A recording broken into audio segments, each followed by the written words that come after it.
నిత్య నిజాలు చెప్పే భారత్ ఎన్బిటివికి స్వాగతం. నేను జేకే. మిత్రులారా, దయచేసి ఎక్కడ స్కిప్ చేయకుండా చివరిదాకా వీడియోని చూస్తే మీకు వీడియో ఏంటి అని అర్థమవుతుంది.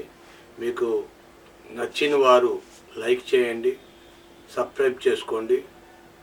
నచ్చినా నచ్చకపోయినా మీరు 10 మందికి షేర్ చేస్తే వాళ్ళకి ఏంటి ఈ వీడియో అంటే, భారతదేశంలో సుమారుగా 148 కోట్ల జనాభా, చైనాని అధిగమించేసింది భారతదేశం.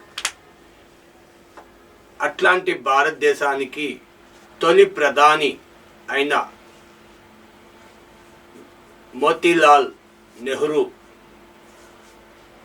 పుత్రుడు జవహర్లాల్ నెహ్రూ, ఈయన తొలి ప్రధాని కాబట్టి ఆయన్ని పుట్టినరోజుని బాలల దినోత్సవం అని కింద ప్రకటించారు.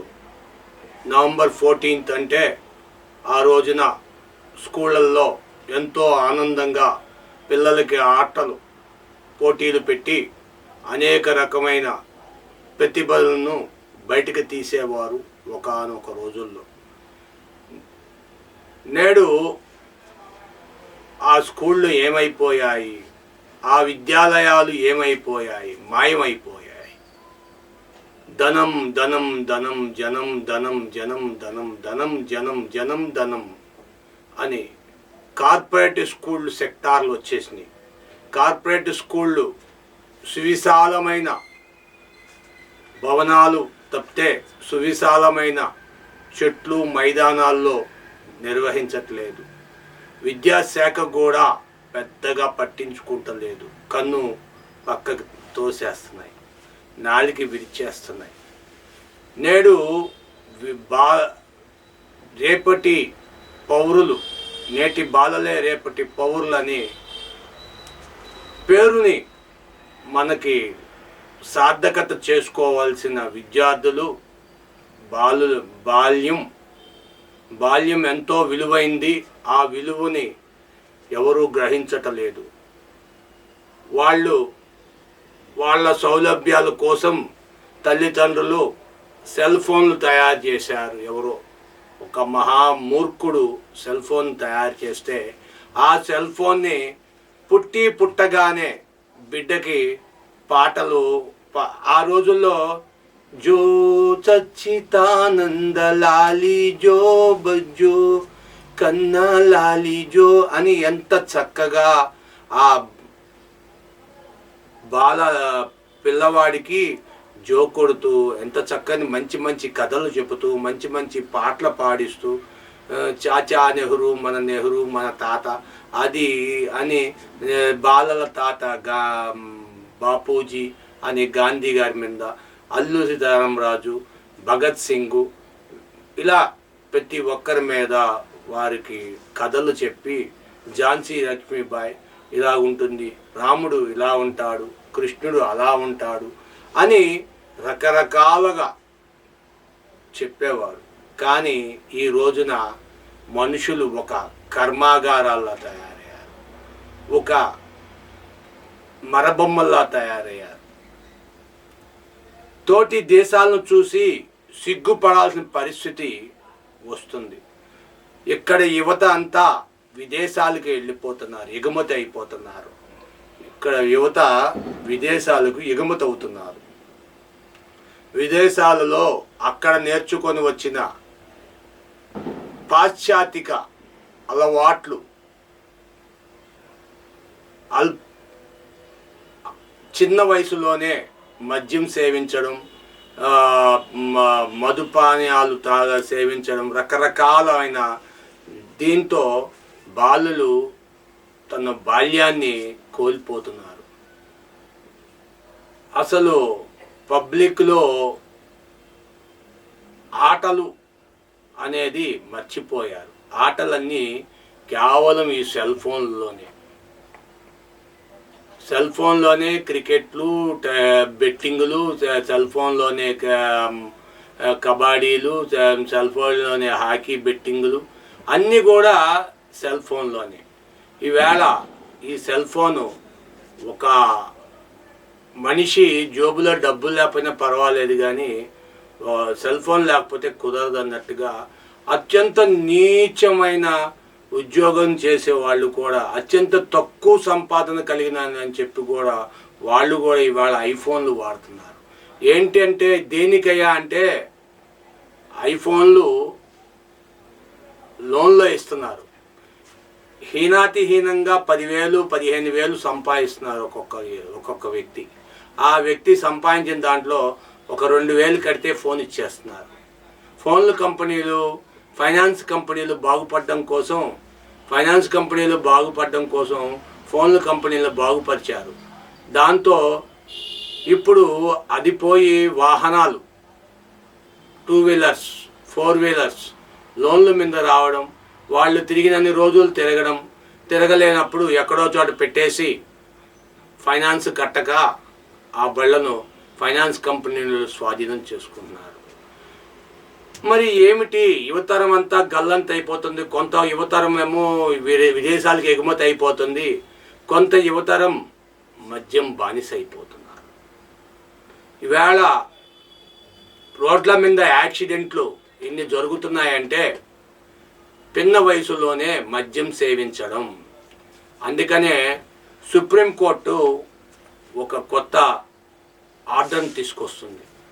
18 సంవత్సరాల నుండి 25 సంవత్సరాల లోపు మద్యం సేవించి ఉన్నవారు కానీ మద్యం దుకాణాల దగ్గర కానీ కనపడించిన ఎడల వారికి 10,000 రూపాయలు జరిమానా. అట్లాగే బోర్డులు పెట్టమన్నారు. మద్యం 25 సంవత్సరాల లోపు వ్యక్తులకి మద్యం అమ్మకూడదు. ఇంతకుముందు 18 సంవత్సరాల లోపు అని ఉండేది, ఇప్పుడు 25 సంవత్సరాలు చేశారు. ఆడ మగ తేడా లేదు తెలియకుండా మద్యం సేవించడం, యాక్సిడెంట్లు చేయడం, ఎన్నిటి వల్ల 25 సంవత్సరాల లోపు వారికి మద్యం అమ్మితే వాళ్ళకి లైసెన్స్ రద్దు చేస్తారు. అంతేకాకుండా 50,000 రూపాయలు స్పాట్ జరిమానా వేస్తారు. మరి ఈ బాలల తాత బాపూజీ, ఈ చాచా నెహ్రూ, చాచా అంటే మామయ్యలు ఏమైపోవాలి, వాళ్ళ పెట్టిన రోజులు ఏమైపోవాలి, వాళ్ళ ఆ జ్ఞాపకాలు ఏమైపోయినాయి, అవన్నీ కాలగమనంలో కరిగిపోయినాయా? ఇది ఎక్కడ న్యాయం? ఎందుకు మీ పిల్లలని ఆట స్థలాలకు పంపించి ప్రకృతి ఒడిలో ఆడుకోనివ్వరు? ప్రకృతి గాలి, ఎండలో ఆడితే డి విటమిన్ వస్తుంది. గాలి, స్వచ్ఛందమైన గాలి పీల్చుకుంటే ఆరోగ్యానికి మంచిది. చెమట బాడీలో నుండి రావడం వల్ల ఆ వ్యక్తి ఆరోగ్యంగా ఉంటాడు, దృఢంగా ఉంటాడు. అందుకనే ఆ రోజుల్లో వ్యక్తులు 125 సంవత్సరాలు, 130 సంవత్సరాలు, 110 సంవత్సరాలు జీవించేవారు.